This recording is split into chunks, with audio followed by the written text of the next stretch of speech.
Before we dive into today's episode, I wanted to share with you my new favorite virtual vision board. You know that I love all things affirmations, visualization, and meditation, and we talk about these topics often on the podcast. So when I came across the Perfectly Happy Vision Board app, I was really excited to try it out. What I love most about it is that it's a convenient and powerful way to visualize your dream life, become clearer in what you want to achieve, and it helps you stay focused and motivated. I also love that you can set multiple daily reminders to take a mindfulness break and help you visualize your dreams, which, as you know, helps you build a resilient mindset. What you do is you download the app and you go through the steps to create your own vision board, where you can add in photos and music and affirmations to each area of your life that you're trying to manifest in. The best part is that all of the things that you need are already in the app. The combination of sound and photo and affirmations makes your vision board more vivid and ultimately easier to manifest. What I also love is that you can write unlimited daily gratitude journal entries to help you reflect on your day and really build that gratitude muscle. I can honestly say that all of the things that I put on my own vision board have happened, and it was so wild to see it all come to life. It only takes 3 minutes per day, and I really think that we all have 3 minutes. Start your free trial of the Perfectly Happy app by clicking on the link in the show notes. Okay, let's get into today's episode. Hello, everyone. Welcome to this week's episode on the Happiness Happens podcast. Welcome back. I'm very excited to have you on this conversation today. We are talking about something that is super, super different than anything that I've ever shared on the podcast before. And I can't wait to dive into this conversation because it's not something that I would have typically talked about in the past. I have been on a spiritual journey for probably the last 3 years, give or take. And I wanted to share some things that I've learned along the way.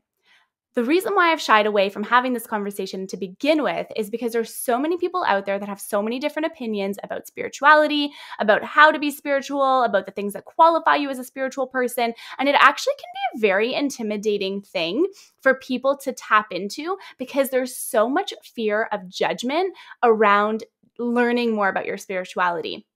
I'll never forget, I bought like a deck of cards and it was my very first one and someone made a comment about it.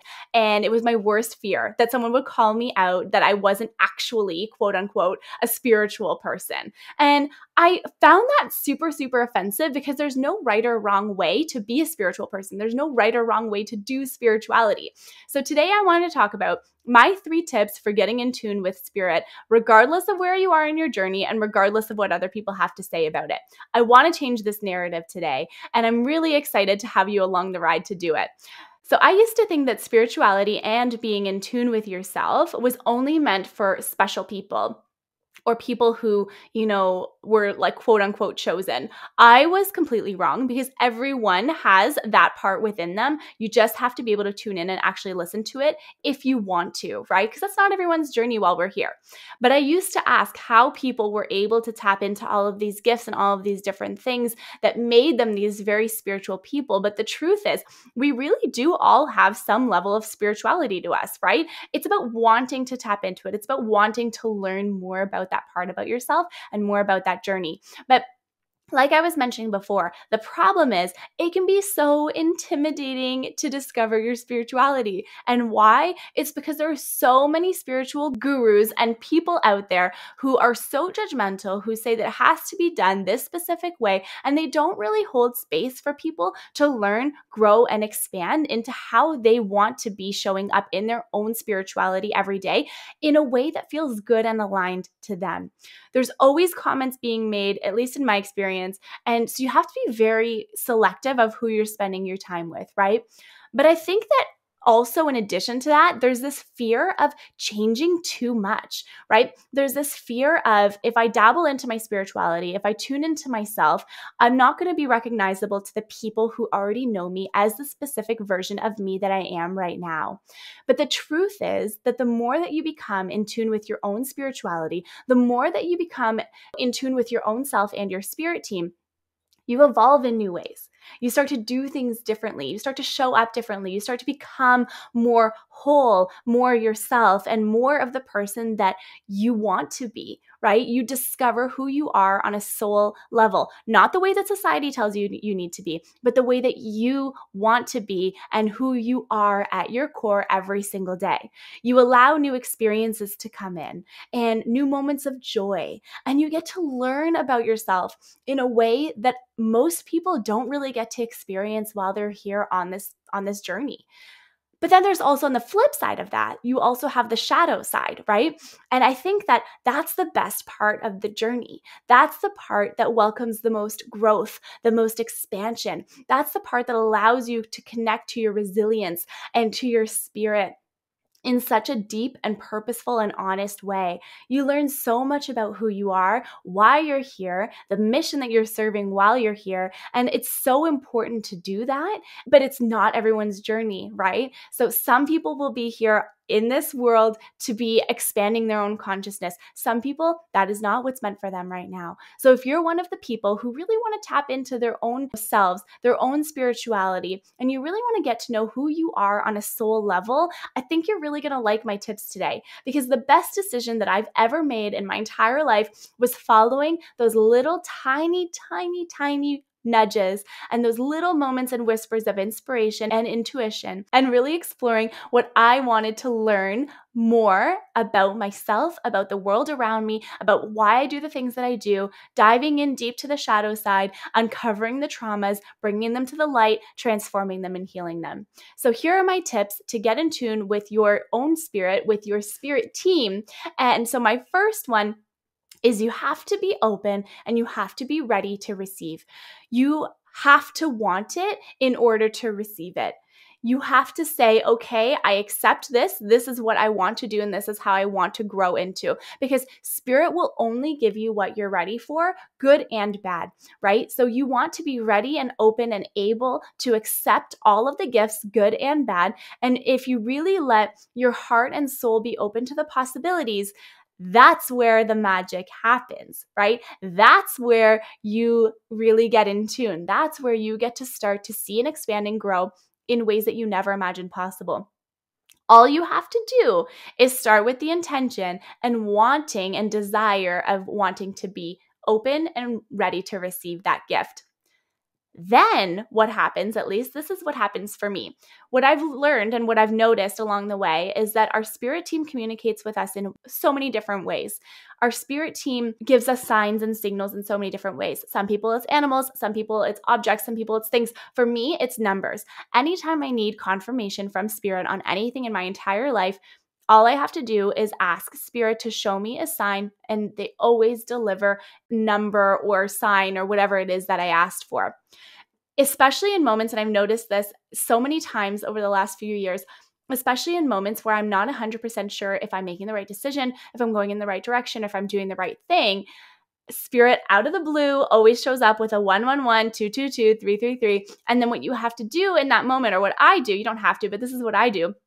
I actually Google the significance of that number in relation to what it is that I was thinking about. So I Google that number and I take a look at what is the description, and I think about it through the lens of what the question is or the thing is or the experience that I'm going through, the thing that I'm unsure of. That's how I look at it through. And I think that it's super, super important to pay attention to that, to pay attention to how your spirit team is communicating with you. So I'll tell you a little story. It was so crazy. So when I was leaving my corporate job, it was my very last day, and I was so nervous about leaving my corporate job. Like, I was like, oh my God, this is such a crazy decision. I can't believe that I've decided to do this. Like, I don't know what I was thinking. And this is like December 2020, essentially. And I was driving to work, and I was in my car, and I remember saying, Spirit, if I'm on the right track and if this is the right decision for me, show me 111. And then I wasn't even looking for it. I was just like, okay, like whatever. So I'm driving to work, and then lo and behold, this car cuts me off with plates 111 at the end. And I was like, okay. I was like, all right. But then I was like, Spirit, confirm for me again. If I'm on the right path, show me a basketball. And I'm on the highway. There's no way that where's the basketball going to come like rolling through on the highway? I hope not, because that would just like be very dangerous. But in any case, at the time I lived just outside of Toronto. And so I was driving into the city. And so we have the Toronto Raptors here. And I was driving by their stadium. like coincidentally, and I saw a basketball on their stadium. And I was like, okay, like I could have known that that was going to come. You know what I mean? And so I was like, okay, Spirit, nice, but like whatever. Anyways, maybe 2 or 3 minutes later, I'm driving. I kind of forgotten about it a little bit. And another car, I'm about to exit, and another car cuts me off with a basketball sticker on the back of the car. And I was like, oh my gosh, like I can't even believe this. That moment is when I knew that if I ever needed a confirmation from Spirit, all you have to do is ask. So all of this to say, to make sure that you know exactly what your signs are from the universe and that you're paying attention, because that will continue to deepen your connection with your own soul, with your own spirit, and with your spirit team, and allow you to expand and to just get that confirmation that what you're doing is on the right path. And then you're going to learn, which is the best part, to trust those inner nudges, right? You're going to learn about what feels good and what doesn't for you. You'll feel that in your body. You're going to feel it in your energy. Your signs will help guide you. Your energy will help guide you. All you have to do is be open and ready to receive and to listen. Now, my second one is following your internal nudges. Buy those cards, buy the crystals, buy the pendulums, whatever it is that you want to do, whatever tools that you need to help you in your journey, buy them, and do not care on what other people have to say about it. When you know when something is a yes, and when you know that something is a no, you can really make aligned decisions that are easier for you to connect back to.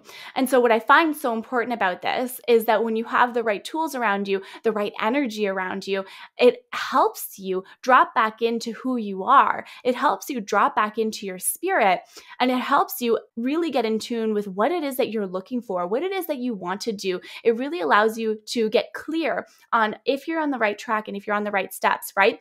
And so one thing with this too is like energy. You have your feminine energy and you have your masculine energy.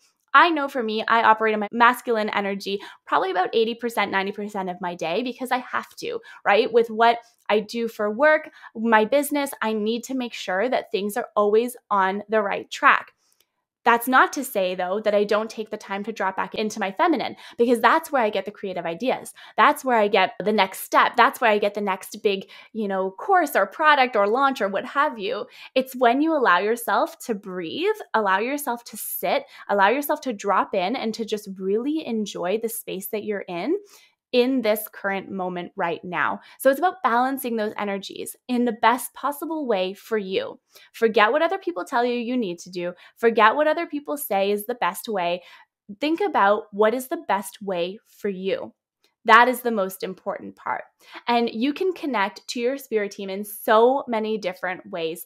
I use my crystals, I use my cards, I journal, and I love to meditate. Those are my ways. Another thing that I love to do, actually, I'll dive into this a little bit more afterwards because this is my next point. But anyways, use those tools, find the ones that you love the most, and make sure that you're using them in the best way for you. And who cares what other people have to say about it? Not everyone is going to understand. So let this be your permission to show up as yourself in the exact way that you want to every single day right now. Okay. My last tip here is to get quiet. You want to give yourself space in your life and space in your day to meditate, to journal, to go for a walk in nature, to, connect without electronics and TV, to read, right? There are so many different ways to quiet your mind and let your spirit come through so you can hear the messages, so you can feel loved and supported and embraced, right? So you can feel not burnt out, so that you can build your energy back up again. This is when you receive the breakthroughs. This is when you receive the reset, is when you're paying attention and you're intentionally putting that time and focus into your getting quiet and your own inner spiritual growth. I get my best ideas when I'm walking outside, and I tried to leave my phone at home, but then I find it so stressful because I'm always like, oh, what if something happens and someone needs to reach me, or if I need the phone for some reason. So anyway, I started bringing it with me. And what I do is I actually put on like binaural beats, like frequencies, depending on what it is that I'm trying to do. So they have just on YouTube, they have like frequencies for people who, want to connect to their spirit team or want to de-stress or want to get rid of anxiety. Like there's so many different ones. So I'll just put in my headphones, plug it into whatever frequency that I want to listen to, and I go for a walk. And when I come back, I feel like a completely different person, and it is so amazing. So anyways, that would be a huge tip that I think you should implement as well if you like that kind of thing, right? So anyways, my biggest tip though, out of all of these different things, is to lean in and listen to what your soul is telling you that it wants from you. You have all of the answers within you. You do not need another person to validate or tell you what your next step is. If you really focus on your connection to self, you will always have your own answers within you. Ask the questions, listen, feel, and be ready to receive the answer, and you'll feel that in the pit of your stomach, in your heart, in your bones, like wherever, you will feel what is the right answer and what is the wrong answer. The more you lean in, the more you get connected. So let's recap really, really, really quick my 3 best tips for connecting to spirit and your own spirit. The first one is be open and ready to receive. The second one is follow your internal nudges. And the third one is to get quiet. So I hope that these tips are helpful for you. I hope that you're able to implement them today. I hope that they bring you joy, inner peace, and lots of connection to your own self and to your own spirit. I'd love to know which tip resonates the most with you. Please feel free to send me a message on Instagram, send me an email, connect with me through the podcast. However it is that you want to let me know how this is going for you, please, please, please do. Be sure to share this episode with someone you know needs to hear this message, and I hope that you share with me online when you're listening. Tag me on Instagram, put it in your stories, take a screenshot. I would love, love, love to see how this resonates with you. I'm wishing you a beautiful day ahead. See you on the next episode, and remember that happiness happens when you're least expecting it. Well,